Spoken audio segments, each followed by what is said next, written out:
What if the secret to inner peace was hidden in the words of an ancient Roman emperor and the quiet practice of a Zen monk? Picture this: a life where stress doesn't control you, where your mind is clear and every decision feels grounded. That's the journey we're diving into today, blending the timeless wisdom of Marcus Aurelius with the serene power of Zen meditation. Welcome to Daily Stoic Habits, your go-to channel for transforming ancient philosophy into modern life hacks. If you're new here, hit that subscribe button for Daily Stoic Habits and ring the bell so you never miss a step on this path to self-mastery. Let's start with Marcus Aurelius, a man who ruled the Roman Empire while scribbling profound thoughts in his private journal, now known as Meditations. This wasn't some stuffy philosopher in an ivory tower. He was a leader facing wars, betrayal, and the chaos of an empire. Yet he found calm through Stoicism. His core idea? You can't control the world, but you can control your mind. Fast forward to Zen, a practice born in ancient Buddhist temples, where monks sat in silence, training their minds to stay present, letting go of distractions. At first glance, these two might seem worlds apart. One's a Roman emperor, the other's a meditative tradition, but dig deeper, and you'll see they're chasing the same thing: a mind free from chaos, a life anchored in clarity. This matter today? We're drowning in noise-endless notifications, work stress, and that nagging voice in our heads that never shuts up. Marcus taught us to focus on what's in our control, to let go of what isn't. Zen shows us how to sit with the present moment, to stop chasing the past or worrying about the future. Together, they're like a mental gym, building resilience and peace. Imagine waking up each day with a sense of purpose, unshaken by life's curveballs. That's not a fantasy. It's a skill you can learn. This video is your roadmap to what I'm calling conscious freedom, the ability to think clearly, act wisely, and live fully, no matter what life throws at you. We'll explore how Marcus's Stoic principles, like embracing challenges as opportunities, pair with Zen's mindful practices to create a powerful toolkit for modern life. Think of it as a conversation between two ancient masters, guiding you through the mess of today's world. Can you feel the weight of your daily stress? What if you could set it down, just for a moment, and breathe? By the end of this, you'll see how these two paths converge into a practical, life-changing approach. We're not just talking theory here. This is about real habits you can start today. From Marcus's morning reflections to Zen's simple breathing techniques, you'll get actionable steps to rewire your mind. So stick with me as we unpack this journey, blending the grit of Stoicism with the calm of Zen. If you're ready to take control of your mind and live with purpose, you're in the right place. Don't forget to subscribe to Daily Stoic Habits and turn on notifications. Let's build these habits together. Now let's dive in and discover how an emperor and a monk can change the way you live today. Imagine a Roman emperor, not lounging in luxury, but hunched over a desk in a military tent, scribbling thoughts to himself amidst the chaos of war. That's Marcus Aurelius, a man who ruled one of history's greatest empires, while wrestling with the same inner battles we face today. Born in 121 CE, Marcus was thrust into power at 40. Navigating a turbulent Rome plagued by plagues, invasions, and political schemes. Despite his immense responsibilities, he embraced Stoicism, a philosophy that shaped his life and legacy. His reign from 161 to 180 CE wasn't just about conquests. It was a testament to leading with wisdom, even when the world felt like it was crumbling. Stoicism, the backbone of Marcus's mindset, isn't about grim endurance or suppressing emotions. It's a vibrant framework for living well, built on three pillars: reason, virtue, and acceptance. Reason means seeing the world clearly, cutting through emotional fog to make sound decisions. Picture yourself stuck in traffic. Fuming Stoicism urges you to pause, breathe, and recognize that your anger won't move the cars. Virtue, the heart of the philosophy, is about living with courage, justice, wisdom, and self-discipline. Marcus, this meant ruling fairly, even when it was unpopular. Acceptance, the third pillar, is about embracing what you can't change. A storm delays your plans. Instead of cursing the skies, adjust and move forward. These principles sound simple, but they're a mental discipline, training you to focus on what truly matters. Marcus's Meditations. A collection of personal notes never meant for publication is where his soul shines. Written in Greek during military campaigns, it's less a book and more a raw dialogue with himself. He reminds himself to stay humble, to face death without fear, and to act with integrity, no matter the circumstances. One key lesson: everything is temporary. It's your wealth, your stress, even your life fit, all passes. This isn't morbid, it's liberating. By remembering life's fleeting nature, Marcus found urgency to live meaningfully. Another gem. You can't control others' actions, only your response. Someone betrays you, their character is their burden. Your job is to stay true to your values. Meditations isn't a lecture, it's a mirror. It's forcing you to confront your own excuses and distractions. How does this ancient wisdom apply to controlling emotions and thoughts today? Stoicism is like a mental toolkit for navigating life's misanthropes. Start with the dichotomy of control, a core Stoic idea. Your boss snaps at you, your flight gets canceled, the internet crashes. None of these are in your power, but your reaction, that's yours to shape. Marcus practiced reframing setbacks as opportunities. A colleague's criticism stings. Use it to grow or let it slide if it's baseless. This shift in perspective, called cognitive distancing, helps you step back from raw emotions, like anger or anxiety, and choose a reasoned response. Ever feel overwhelmed by a looming deadline? Marcus would say, don't tackle the whole mountain, just take the next step. Break tasks into manageable chunks. And suddenly, the impossible feels doable. Stoicism also champions self-reflection to master your mind. Marcus began each day journaling, not to vent, but to align his thoughts with his values. Try this. Spend 5 minutes each morning asking, what challenges might I face today, and how can I respond with patience? This primes your brain to stay steady when life throws curveballs. Emotions like fear or frustration aren't enemies in Stoicism, they're signals. Acknowledge them, but don't let them drive.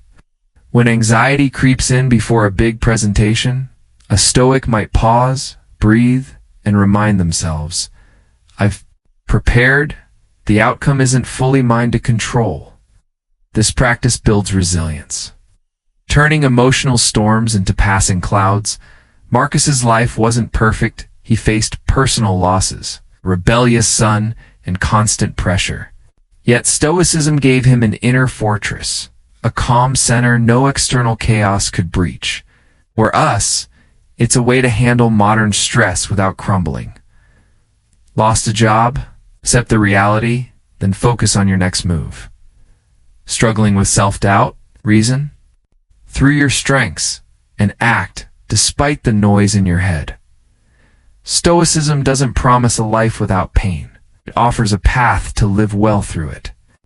Marcus's words, written centuries ago, still burn with relevance. You have power over your mind, not outside events. Realize this, and you will find strength. That's the Stoic promise, a mind trained to rise above, grounded in reason, virtue, and quiet acceptance.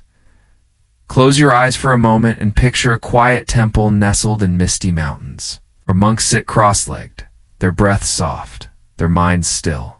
This is the world of Zen, a practice that feels ancient, yet speaks directly to our frantic modern lives.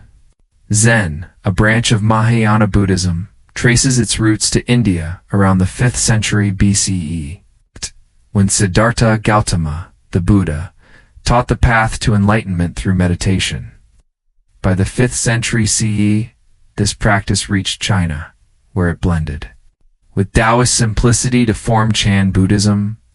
From there it traveled to Japan in the 12th century, becoming Zen, a word derived from the Sanskrit dhyana, meaning meditative absorption. Zen stripped away ornate rituals, focusing on direct experience. Today, it's no longer confined to monasteries. It's practiced in bustling cities from Tokyo to New York. It's a tool for clarity in a chaotic world. At its core, Zen is built on 3 intertwined principles: mindfulness, letting go, and presence. Mindfulness is about waking up to the moment. Really? Noticing the warmth of your coffee mug or the sound of rain, not just sleepwalking through life. It's a deliberate act of attention, cutting through the mental chatter that keeps us distracted. Letting go means releasing attachments. 2 things, but 2 grudges, regrets, or the need to control everything. Imagine carrying a heavy backpack of worries. Zen teaches you to set it down. Presence, the 3rd pillar, is about fully inhabiting the now.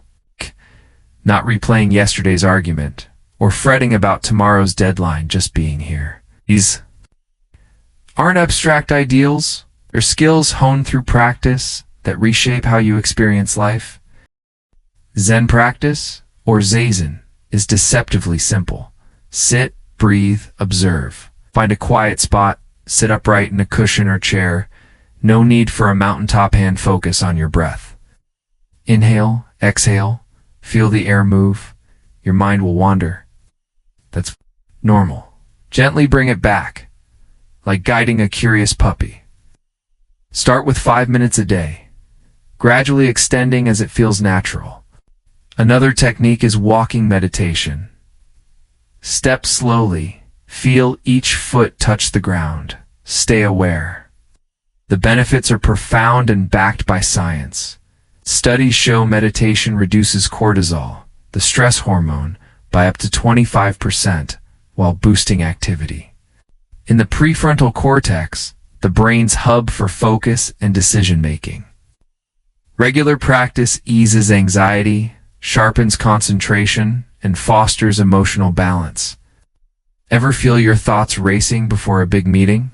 A few minutes of mindful breathing can slow that storm, leaving you calm and clear. Zen's psychological gifts come from training the mind to observe without judgment. You're not trying to erase thoughts or force happiness, just watching them pass like clouds. This builds what psychologists call emotional regulation, the ability to feel anger or sadness without being hijacked by it. Over time, you notice patterns. Maybe you tense up when criticized. Awareness alone starts to loosen those knots. Zen also cultivates equanimity, a steady calm that doesn't swing wildly with life's ups and downs. Lose a promotion, win a prize. Zen helps you meet both with balance, neither clinging nor recoiling. Now, let's draw the thread to Stoicism, the philosophy of Marcus Aurelius. At first, Zen and Stoicism might seem like distant cousins, one born in Eastern temples, the other in Roman forums, but their aim is strikingly similar: a disciplined mind that thrives amid chaos. Stoicism uses reason to master emotions. Zen uses mindfulness to dissolve their grip. Both teach you to focus on what's in your control. Marcus wrote, "You have power over your mind, not outside events." Zen echoes this: you can't stop the rain, but you can choose not to let it ruin your mood. Both traditions embrace acceptance. In Stoicism, it's about aligning with nature's flow. In Zen, it's letting go of resistance to what is. Picture a Stoic facing a betrayal with calm resolve, reasoning through their response. A Zen practitioner might sit with the pain, breathing through it until it loses its sting. The outcome? A mind that doesn't break under pressure, Another parallel lies in their emphasis on practice over theory. Marcus didn't just ponder Stoicism, he journaled daily, wrestling with his flaws. Zen demands the same commitment sitting in meditation, even when it's uncomfortable. Both forge mental resilience through repetition. Stoicism's cognitive reframing, seeing obstacles as opportunities, mirrors Zen's non-judgmental observation. A rude coworker might spark anger, but a Stoic reframes their behavior as their problem. While a Zen practitioner notes the anger and lets it pass, the result is the same. You stay centered. Both also value simplicity. Marcus urged living in accordance with nature. Zen strips life to its essentials. Finding richness in a single breath. Zen and Stoicism aren't about escaping life's challenges, but meeting them with clarity. A Zen monk and a Roman emperor would agree, the mind is a muscle in training. It unlocks freedom.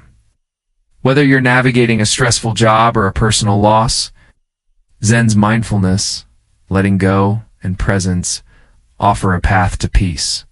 It's not about perfection. It's about showing up day after day to sit, breathe, and return to the moment.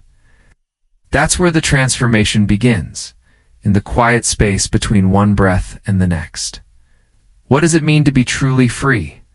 Not just free to act, but free in your mind, none shackled from emotional storms and distorted thinking. This is conscious freedom, a state where you're no longer a puppet to fleeting feelings or warped perceptions. It's about seeing reality clearly, responding with intention, and living with a calm that external chaos can't touch. The path to this freedom lies in blending Zen's mindful presence with the Stoic rationality of Marcus Aurelius, too ancient, practices that converge into a powerful modern discipline.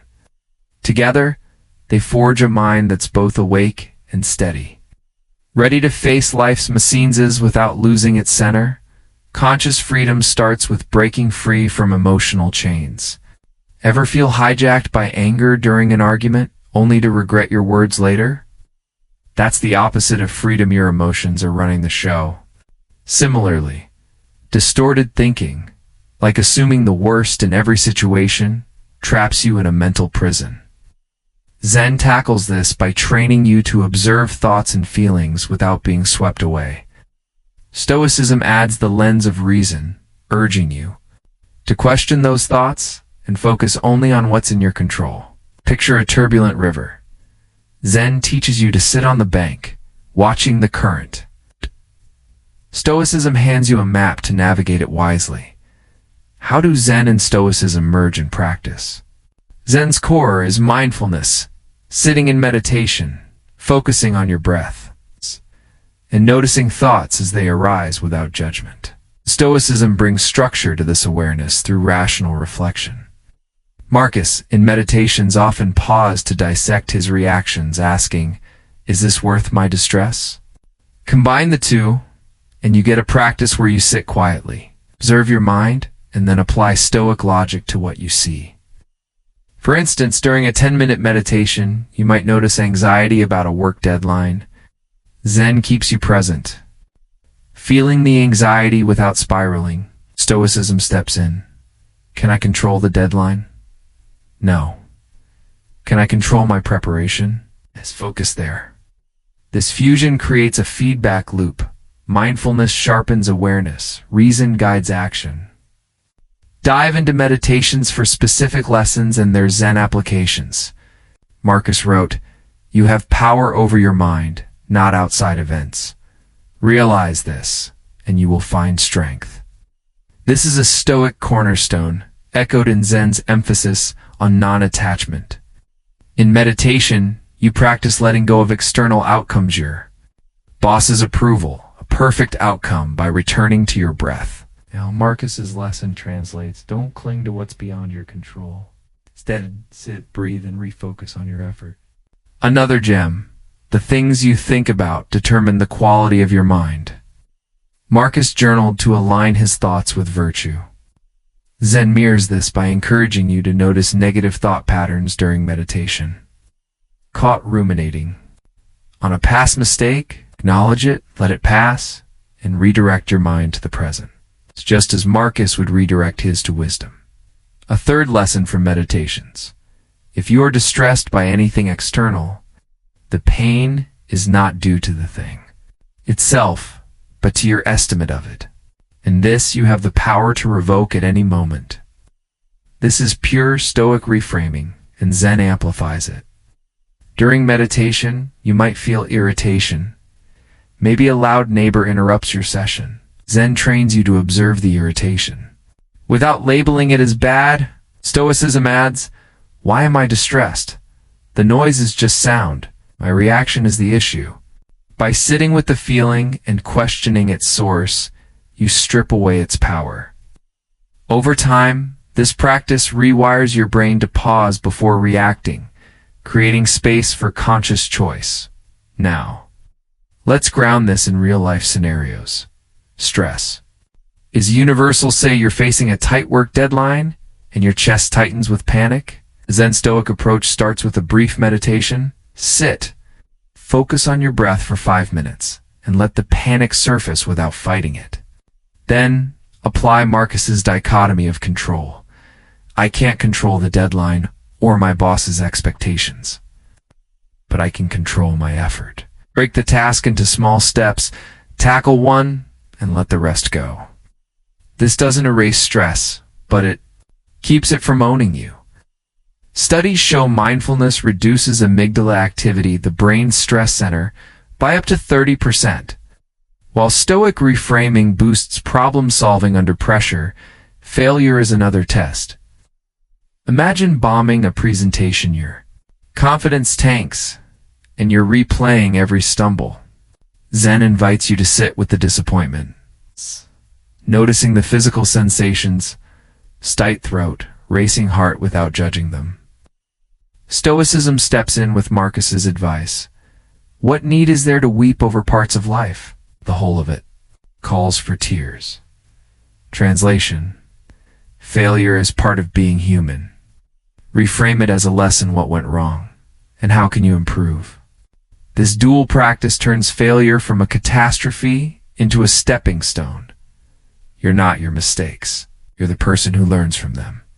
Insecurity, that gnawing doubt about your worth, is trickier. During meditation, you might notice thoughts like, "I'm not good enough." Zen teaches you to see these as passing clouds, not truths. Marcus would add, "Why do you assume this thought is accurate? Examine it." He'd remind you to focus on your actions, not others' opinions. Together, these practices build a habit of self-compassion. Instead of spiraling, you sit, breathe, and ask, what can I do right now to align with my values? This could mean practicing a skill or simply showing up despite the doubt. Over time, insecurity loses its grip, replaced by quiet confidence. The long-term rewards of this journey are profound. Consistent Zen Stoic practice fosters inner peace, a calm that doesn't depend on external winds. Neuroscientific research supports this. Meditation strengthens the prefrontal cortex, enhancing emotional regulation, while Stoic exercises like negative visualization, imagining setbacks to prepare for them, reduce anxiety by 20 to 40%. Decision-making becomes clearer because you're not clouded by reactive emotions. A 2023 study found mindfulness practitioners made 15% fewer impulsive choices under stress. In practical terms, this means choosing a career move based on values, not fear, or resolving a conflict with patience, not anger. This path isn't about perfection. Marcus struggled with frustration. Zen monks wrestle with wandering minds. The goal is progress, showing up daily to meditate, reflect, and question. Start small. 5 minutes of mindful breathing, paired with a Stoic journal prompt like, "What's in my control today?" Over weeks, these habits compound, building a mind that's resilient yet open, rational yet present. Life will still throw punches, deadlines, failures, doubts, but you'll meet them with a clarity that feels like freedom. As Marcus wrote, the soul becomes dyed with the color of its thoughts. Paint yours with mindfulness and reason, and watch your world transform. Starting Zen meditation or Stoic practice sounds simple. Breathe, reason, but the reality hits hard. Your mind wanders 5 seconds into meditation, chasing random thoughts like a restless dog. You try Marcus Aurelius's advice to stay calm, only to snap when stress piles up. Distraction and negative emotions are the biggest hurdles. Sitting still, you might feel bored or restless. Applying Stoicism, anger, or anxiety can overpower your resolve. These aren't failures, they're part of the process. The mind resists. Discipline and life doesn't pause for your practice. Distraction and meditation is universal. Studies show the average attention span dips after just 10 seconds without training. Negative emotions like frustration over a work mistake can derail Stoic rationality as the brain's amygdala hijacks your calm. Expect this resistance. It's your mind's old wiring fighting change. The good news? You can rewire it with practical steps. First, build habits with small, consistent actions. For Zen, start with 2 minutes of mindful breathing. Daily inhale, exhale, focus. Set a timer, same time each morning. For Stoicism, write 1 sentence nightly, reflecting on what you controlled that day. Habits stick when they're easy. 66 days of repetition, per research, forms a routine. Anchor these 2 existing habits like meditating after coffee or journaling before bed. Consistency trumps intensity. Patience is your anchor. Progress isn't. Linear some days, meditation feels like wrestling a storm. Others, Stoic logic clicks effortlessly. Accept setbacks without judgment. A 2021 study found self-compassion boosts resilience and mindfulness practice by 30%. If you lose focus or snap at someone, note it, learn, and move on. Marcus would remind you, be tolerant with others and strict with yourself. Community support amplifies effort. Join a local meditation group or online Stoic forum Reddits. Our Stoicism has over 500,000 members sharing tips. Even one accountability partner, like a friend who meditates, keeps you on track. Sharing struggles normalizes them. Hearing others' breakthroughs inspires. A 2023 study showed group mindfulness programs increased adherence by 40% compared to solo practice. Persistence is the backbone of conscious freedom. Zen and Stoicism aren't quick fixes. They're lifelong crafts.